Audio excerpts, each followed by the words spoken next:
That's right. LDOE would smile. Hey, buddy. All right, good morning. Morning. So last week, old Brian asked at the end, he said, why does God get so upset with sin? And I was like, that's a good question. So I said, well, congratulations, you are now the you're now the reason what we're going to talk about today, right? And so the question is, what's the big deal with sin? Because let's be honest, we typically don't treat it like it's a big deal.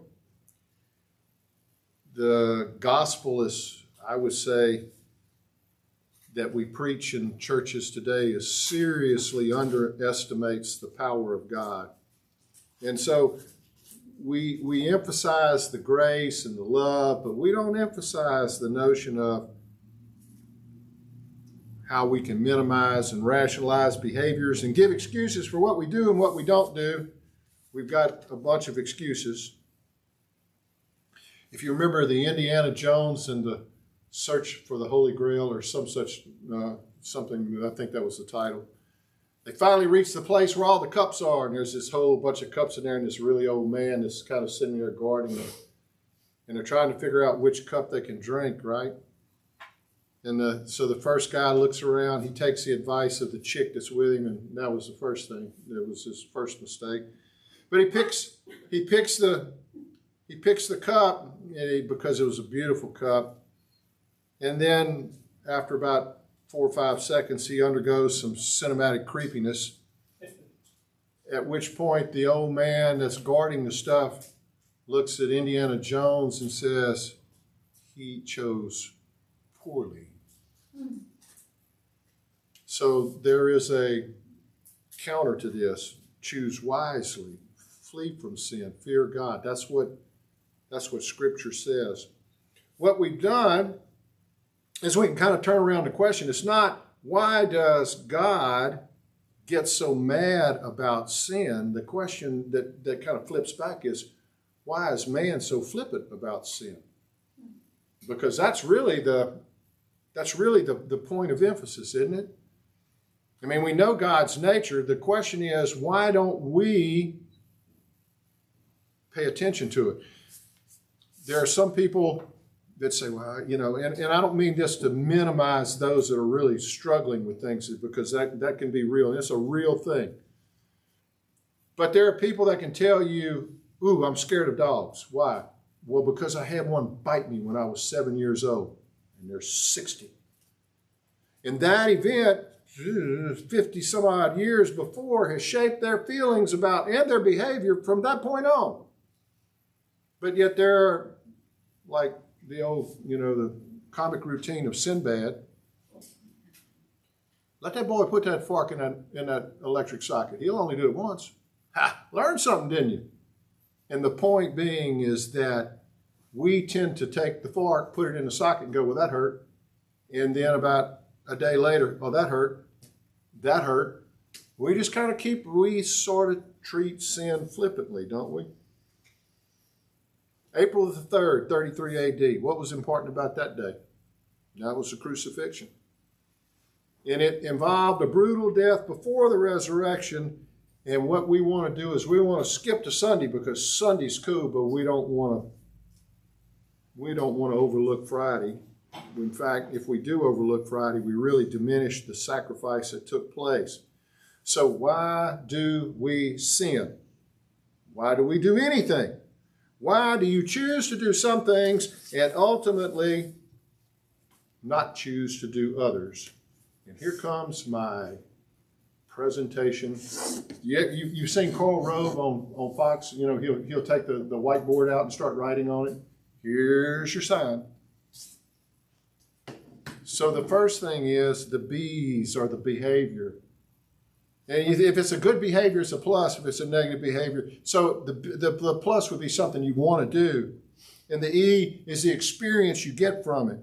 So if it's something I want to do and it's something I get a good experience, I do it. That's why you sin. Because in your mind, it's like the return on investment is worth is worth it. I'm not getting anything. I'm not getting any. There's no harm to this. How bad is that? Well, we've seen it. We've seen the fall of very prominent ministers. I hesitate to use their names, but very, very popular minister in Texas. His thing came down. One right here in Baton Rouge, his ministry came down. Another ministry in Baton Rouge, it came down. A very famous apologist, it came down. It's just the notion of engaging something that I know I can do it, but I think it's going to be pleasurable, and I think I can get away with it. But then you get to this over here. When you know that something's really important, but you don't think that there's much use in doing it, you protest. Why do you expect this from me? And this is what we do with God sometimes, isn't it? We protest. Why are you demanding this kind of behavior from me? So you can protest. Apathy is you know that something's not important and you don't think you can do it anyway. You just blow it off. If you get to the point where you're apathetic about sin, that suggests you don't care. You don't care if you can do it, and you don't care if you don't do it.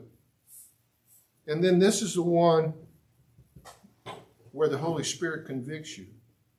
And that's stress. Because most of us, when we do something and we know that we shouldn't be doing it, there's an after effect, an aftershock, a prodding. That's not where you need to be. That's not what you need to do. And we can call that stress. We can call that conviction. But you get the idea. There's something that works on you a little bit from the inside that says, stop that. But what we do a lot of times is we take that stress.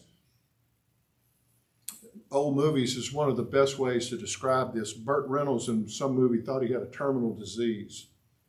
So he walked out into the ocean to kill himself because he was going to die anyway. The End, that was the name of it. Burt Reynolds, The End. By the way, Burt Reynolds met the end, but that's another story. So he's walking out into the ocean, and then as he gets out in the ocean and the water starts going up over his head, and he realizes, I don't want to die. I don't want to die. So he starts swimming back, struggling to get back to the ocean. God, if you'll just save me, if you'll just save me, I promise. And there's a list of things that he's doing. Well, guess what happens to the list the closer he gets to the shore? It got shorter. It got shorter. And that was really kind of a humorous way of pointing out human behavior, isn't it? We're desperate until we kind of get out of the fire. Then when we get out of the fire, it's like, well, I don't remember what it was, but that's how we treat sin. But yet the dog could bite you when you're 7 years old, and at 60 years old, you still saying, I don't want to play with the dog. So this notion of this is where we should be with some stress, some pushback. And then that stress should lead us not to do it, but the new behavior, which would be avoid sin, because you believe that it's important and you also believe that the experience is worth it. We treat sin like it's a 10-cent toy, so to speak. And that kind of thinking places God at your command. It makes God play second fiddle. It ignores the power of God because it minimizes it. You don't really think it's that big of a deal. Because I think this is another problem with today's church. We don't give God credit for his power, for his majesty. When it says fear God, we don't even know what that means. And we're not talking about fear like trembling. We're talking about awe. We're talking about approaching with humility. That's what it means to fear God. That's in Psalms and that's in Proverbs as well. It's the beginning of wisdom to fear God.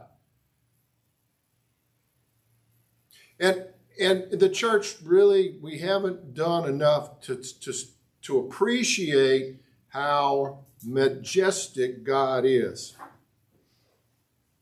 So think about this for a second.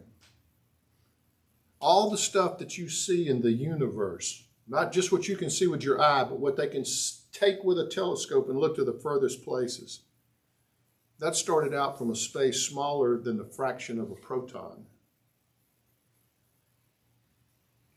It was pure energy that appeared in this incredibly small spot, and it cools enough as it expands to building blocks of atoms. It's strange names for this stuff, quarks and leptons. And this isn't even atoms, this is parts of atoms that have to assemble themselves.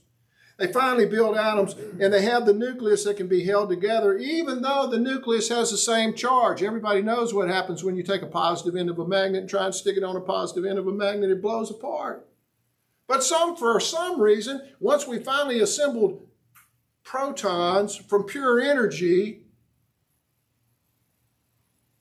the positive will stay together with the positive, and it doesn't fly apart. How convenient. Well, that's because of something called the strong nuclear force. That only works in the distances that apply in the nucleus of an atom. Once you get past that, then the strong nuclear force doesn't act at all. Well, that's convenient. Then we've got the electrons. Now, the electrons are negative, and the nucleus is positive, so what ought to happen to the electron? It ought to bombard itself right into the nucleus. Because we know what positive and negative charges do, but it doesn't.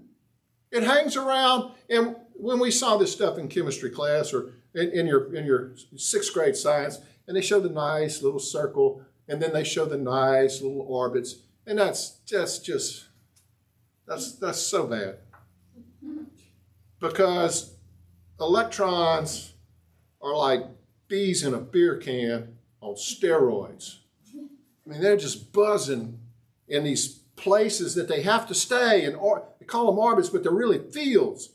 And it just sort of surrounds the nucleus, and it's things going everywhere within that field, but it doesn't leave that field. Why? I said, well, that's because of something called the weak nuclear force, which it stops the electron from decaying and going into the nucleus. Then you don't have an element, but it also keeps it flying around in these little fields. Well, that's just useful. And so eventually as these quarks and leptons start to form protons, and then we've got electrons, so now we can start and neutrons, now we can start putting together elements. And so the first elements were hydrogen and helium, the simplest elements we got. And then we got another force, it's called gravity.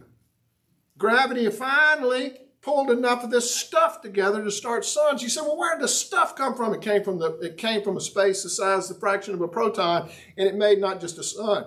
It made one of the examples that has been shown by that a Nobel Prize winner in physics shows. He says, when you turn the lights off, you see the dust, and the dust. Imagine the dust that you see is 100 billion suns. Every particle of dust. That's a fraction of the size of the universe. And it came from the size of a fraction of a proton. And then as it starts to finally get enough stuff together that it starts to form suns, which is just gravity, just pushing its hydrogen and helium together, and it pushes and it pushes it, and it gets hot enough that it finally starts a furnace, nuclear reactions, nuclear fusion. It makes hydrogen bombs. No stars just kind of worked for a while till they just used up all their fuel and blew up, and when they blew up, they vomited all the hydrogen and helium out to second generation stars that started making a little bit heavier elements. They go all the way up to about iron. And then that blew up and vomited all this stuff out into the universe. And then we were just fortunate enough to get a third generation sun that's very stable, the right temperature, and we're the right distance with the moon around the sun, because if the moon's not there, then the old Earth decides to do this. It's like a drunken sailor, Stephen. And it just wobbles on its axis. And so when instead of being at that nice little 23.5-degree tilt, no, we're just going to rock and roll back and forth. And what do you think that does to the weather? We're not here to talk about it. And one other thing, just to mention this, in the very early seconds, microseconds, while this stuff was expanding and energy was turning into mass, it also had this fortunate coincidence of antimatter and matter combining to create energy at a ratio of 1,000,000,000 to 1 parts matter to 1,000,000,000 parts antimatter. That means I got $1 billion, I got $1,000,001. Get rid of that, what have I got left? $1. And I do that again, and I do that again. There's enough matter and antimatter present in the early universe that began the size of a fraction of a proton. There was enough matter and antimatter present to create the observable universe. That's all there is. It came from that. You're going, oh, whoa. And that had to turn into third generation stars and so forth and so on. Now, we know, you can go, that's crazy. Well, they've got a nuclear reactor in Livingston. It's called LIGO, an accelerator. They've got them in Europe. And they've actually been able to turn these protons loose. They're like NASCAR on amphetamines, right? And they're just spinning around, and they'll take that sucker and run it into a piece of metal, and they can create antimatter. They've done it. They've actually been able to capture it. They've been doing this for the last 30 years.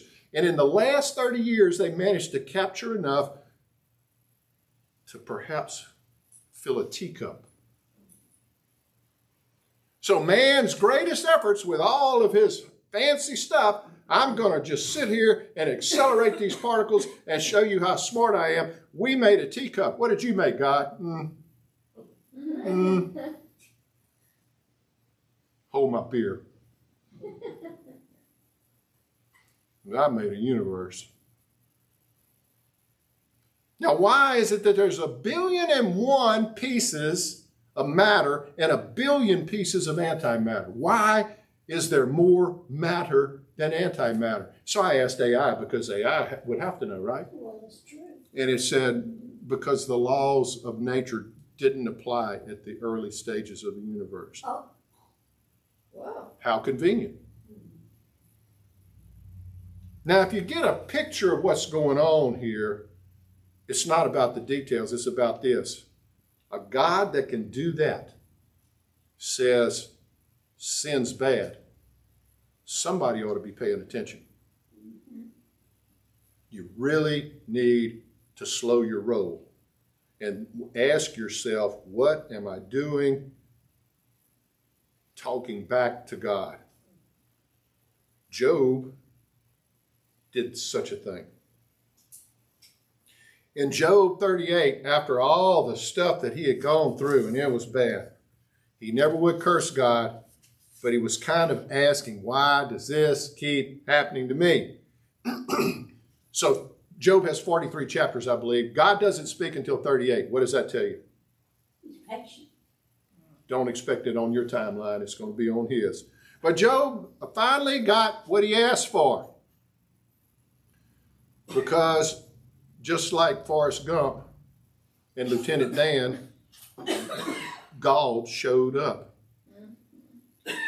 Job 38 says this, then the Lord spoke to Job out of the storm. He says, who is it that obscures my plans with words without knowledge? Brace yourself like a man. I suspect that came off as a little bit more meaningful than what it was. Kind of like, hang on, cowboy, because it's about to get real. I will question you, and you shall answer me. Where were you when I laid the earth's foundation? That's what I just described, was laying the earth's foundation. Where were you when I created the universe from the size of the fraction of a proton? Tell me if you understand. Who marked off the dimensions? Surely you know. Do you think God has sarcasm? Who stretched a measuring line across it? On what were its footings set? Who laid its cornerstone? While the morning stars sang together and all the angels shouted for joy. Who shut up the sea behind doors, where it burst forth from the womb? When I made the clouds its garment and wrapped it in thick darkness, when I fixed limits for it and set its doors and bars in place and said, this far you may come and no further. Here is where your proud waves halt. Have you ever given orders to the morning or shown the dawn its place, that it might take the earth by the edges and shake the wicked out of it? The earth takes shape like clay under a seal. Its features stand out like those of a garment. The wicked are denied their light, and their upraised arms are broken. Have you journeyed to the springs of the sea or walked in the recesses of the deep? Have the gates of death been shown to you? Have you seen the gates of the deepest darkness? Have you comprehended the vast expanses of the earth? Tell me if you know all this. And he doesn't stop there. He keeps going, but that's enough for 2 chapters. Job asked for it, and just like FedEx, he delivered. For 2 chapters. And then in verse 40 of the after those chapters, the Lord says to Job, will the one who contends with the Almighty correct him? Let him who accuses God answer him. Will the one who contends with the Almighty correct him? When we sin, what we're basically doing is correcting God. You said it was bad. I say it's good. Surely you can understand where I'm coming from. Then Job answered the Lord, I am unworthy. That's kind of understatement. How can I reply to you? I put my hand over my mouth. I spoke once, but I got no answer now. Twice, but I will say no more. Then the Lord spoke to Job again out of the storm. Brace yourself out like a man. I will question you and you shall answer me. Pay attention to this. Verse 8. Would you discredit my justice? Would you condemn me to justify yourself? Boy, that's what we do with sin, isn't it? We condemn God because we justify ourselves. Do you have an arm like God, and can your voice thunder like his? Then adorn yourself with glory and splendor, and clothe yourself in honor and majesty. Unleash the fury of your wrath. Look at all who are proud and bring them low. Look at all who are proud and humble them. Crush the wicked where they stand. Bury them in the dust together. Shroud their faces in the grave. Then I myself will admit to you that your own right hand can save you.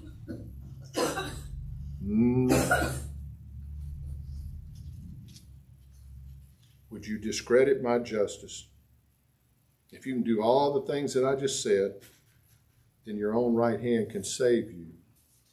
Well, if we have an appreciation for how majestic God is, we just read, behold, the heavens declare his glory. Yeah. It's a nice little song that we all got now in contemporary worship, right? And we all just kind of kumbaya and sing along. But to fail to appreciate, you're talking to the person who spoke the world into existence and started from pure energy and wound up here, brought forth the entire observable universe from the fraction of a proton in size, set the laws of nature in motion that control atomic nuclei, control electrons in orbital clouds, that allow Daniel 700 odd years, 483 years before, 173,880 days. It allowed Daniel to say, look, there's going to be this deal, see? There's going to be and he doesn't even know, because that was 100 years in the future. He said there's going to come a time when Jerusalem will be rebuilt, because Jerusalem had already been destroyed, and Daniel was there. And he said, so this meant that Jerusalem laid in ruins for over 100 years. He said, but there's going to come a time. There's going to come a time when you can start to rebuild. And when that decree is given to say, do it, go back and take Jerusalem and restore it with a wall and a moat. So it's not just the temple, it's the whole city. And that's why they know when this decree took place. So you go up to Nehemiah's time, and Nehemiah didn't know Daniel. He never met him from Adam. But he had worked with the king as a cupbearer. But man, he felt bad about his own countrymen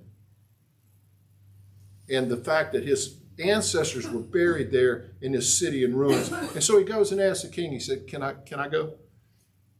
And in 444 BC, Nehemiah was given the command or the decree, yes, you have the okay to go back and rebuild the city. He rebuilt the walls in 52 days.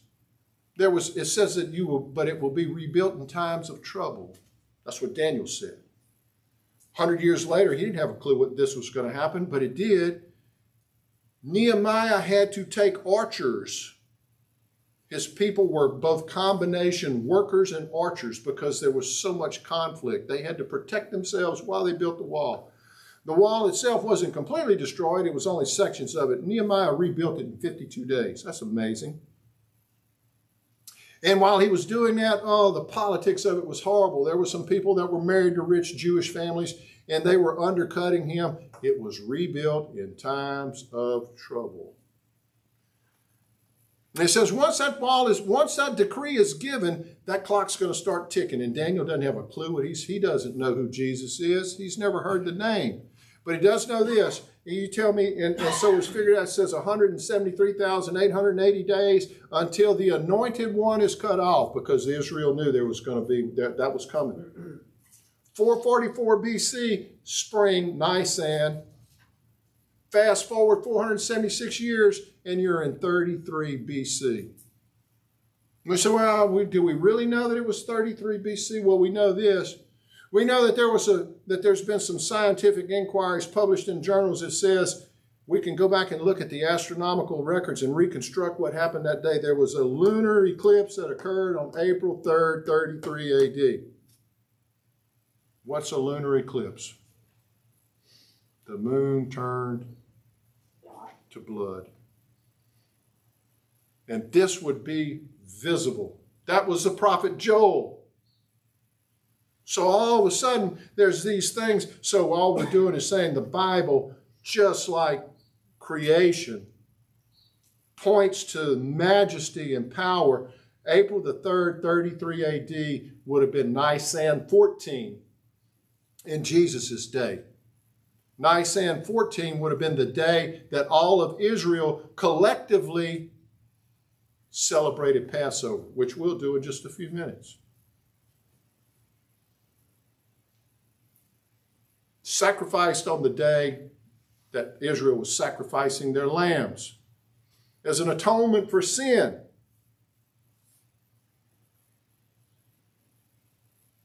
That creator, the only creator, there is no other, the great I am, asked Job, well, if you can do what I can do, get after it. Take your right hand and save yourself. By the way, John 1 says what? In the beginning was the Word. The Word was with God. The Word was God. Through him all things were made. Nothing that was not made unless it was by him. The very person that came to earth and sat in a cradle, dependent upon a mother, is the person who made the universe and created it from something pure energy smaller than the size of a proton.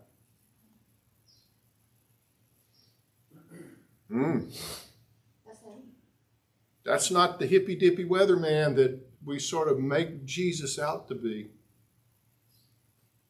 This was the creator. All things were made through him, and he, as God the Son, voluntarily comes to earth to take the cup that the others can't take. It's his arm that's stretched out. It's his right arm that saves. In the Passover meal, It was the third cup. The third cup is the cup of redemption. The first cup was a cup of deliverance. The second cup was a cup of sanctification. And there were hymns that were sung after all these things. It was very ceremonial. The cup of redemption, there should have normally been a psalm, but Jesus went off script. Because the cup of redemption referred back to, or this would have been this was the tradition. The cup of redemption is where God used Moses to deliver Israel from bondage. The cup of redemption says, I'm going to free you from bondage. Exodus says this, say to the Israelites, I am the Lord, and I will bring you out from under the yoke of the Egyptians. I will free you from being slaves to them, and I will redeem you with an outstretched arm and with mighty acts of judgment. Let's change that to today. Therefore say to the world, I am Jesus Christ. And God so loved the world that I am here in flesh to save the very thing that I created in spirit. I will bring any of you that choose out from under the yoke of sin. I will free you from being a slave to sin. You wonder why Paul keeps calling himself a slave to sin? I will redeem you with outstretched arms and with the most mighty act of judgment of all, because I will judge sin and death. Jesus used that illusion in terms that they couldn't possibly understand yet, but that they were going to be no longer slaves to sin, that they were going to be redeemed by outstretched arms and the mighty act of defeating sin once and for all. Where, oh, death is your sting? Well, we don't appreciate that well enough. We all, like Job, want to talk back to God. We want to pretend that the same questions can't be directed at us. We want to talk about how difficult it is to actually just to stay on track. Yeah? Well, how difficult was it to take about 720 blows from that left marks all over the body from Roman whips? How difficult was it to hang on a cross for a few hours? How difficult was it to become sin when you didn't know sin? That's us talking back to God one more time. When we start to rationalize sin, we betray our motives. I'm not talking about the difference between falling back into sin. I'm talking about rationalizing it. Paul did this. I do what I don't want to do. I think what I don't want to think. The things that I shouldn't be doing, I do. The things that I do, I shouldn't be doing. In other words, he was struggling with something that is real that we all struggle with, but he wasn't trying to rationalize it. And it's all because of my mother, who brought that dog and allowed it to bite me at 7 years old. And therefore, that's why that's not the deal. The rationalization of it is what just really butts up against God. The recognition that I do the things I don't want to do. I say the things I don't want to say. I think the things I don't want to think. And in fact, I do that so often, I wonder what's wrong with me. But then Paul reconciles that picture, that struggle with, therefore, now no condemnation for those that are in Christ. But that's a lot different than just explaining how come you keep doing the same thing over and over. And the explanation is a rationalization that what you really want is pity to say, I understand what you're doing, just go ahead and keep doing it. Job was smart enough to close his mouth and admit that the creation can't tell the creator how to run things. So when we sin and rationalize, I'm not talking about sin and struggle. I'm talking about sin and rationalize. There's a difference. When we sin and rationalize, We betrayed motives. We believe that what we are doing is worth it, just like that little picture shows.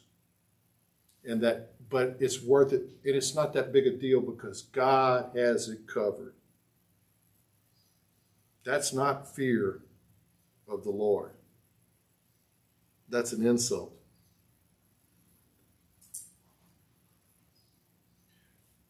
So important.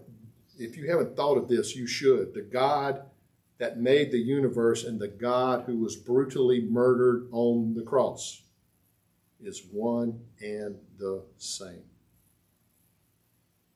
Maybe that gives you a little bit of appreciation for how powerful he is.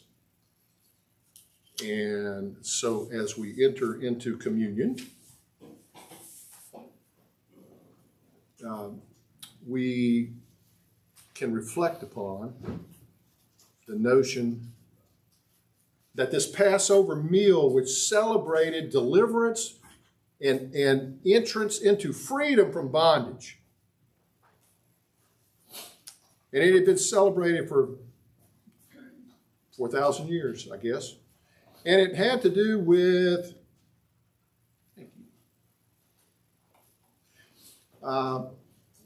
it had to do with the notion that the blood will cover you. And once again, Jesus went off script because he said, when it came to breaking the bread, he said, this is my body broken for you. This wasn't just a death. It was a death that included the most egregious and heinous of acts. If you've never seen what a Roman flagrum looked like, you need to go look it up.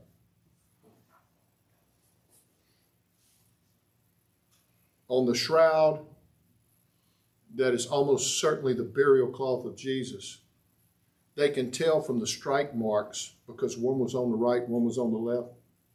One of the gentlemen was slightly taller based upon the angle of impact. That's the kind of details that you get. He wasn't just beat, he was scourged. There's literally not a part of the body that's not beaten. This is my body, broken for you.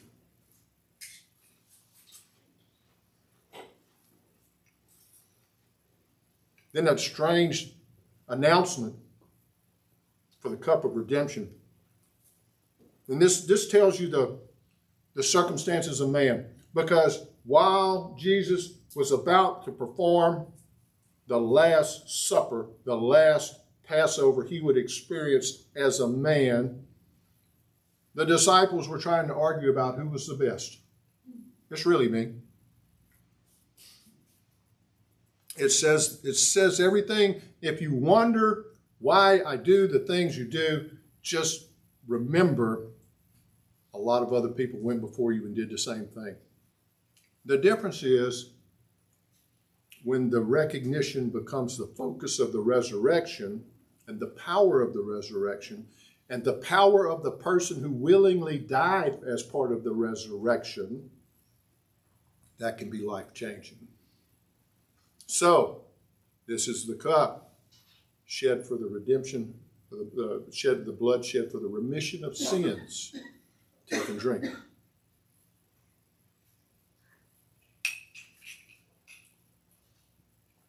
And that, hopefully, now there's a little bit of appreciation for why a holy God that went to all the trouble to make us, to put us here, to leave us in this position, gives us the opportunity to come to him, but not on our terms. He really suggests you need to come to me on God's terms. And that means the gospel sometimes carries with it an awful cost. But as it carried for Jesus, so let it carry for us. And the disciples, the apostles, were martyred as a result of these things. You got to be ready to carry your cross daily. But the indirect benefits are pretty good. Father, we thank you for the opportunity today just to be reminded that you're not just a God, you are the God, the creator of all things. All things that have been made, nothing has been made unless you made it. You are the Word. You are God the Son, God the Father, and God the Holy Spirit. God the Son came to earth and took upon himself the sins of the world so that the world can be saved for whosoever believes. That message is one that we carry with us and should carry with us on a daily basis. May we go forth and spread the good news of the gospel to a world that increasingly thinks they have the answers. We know different.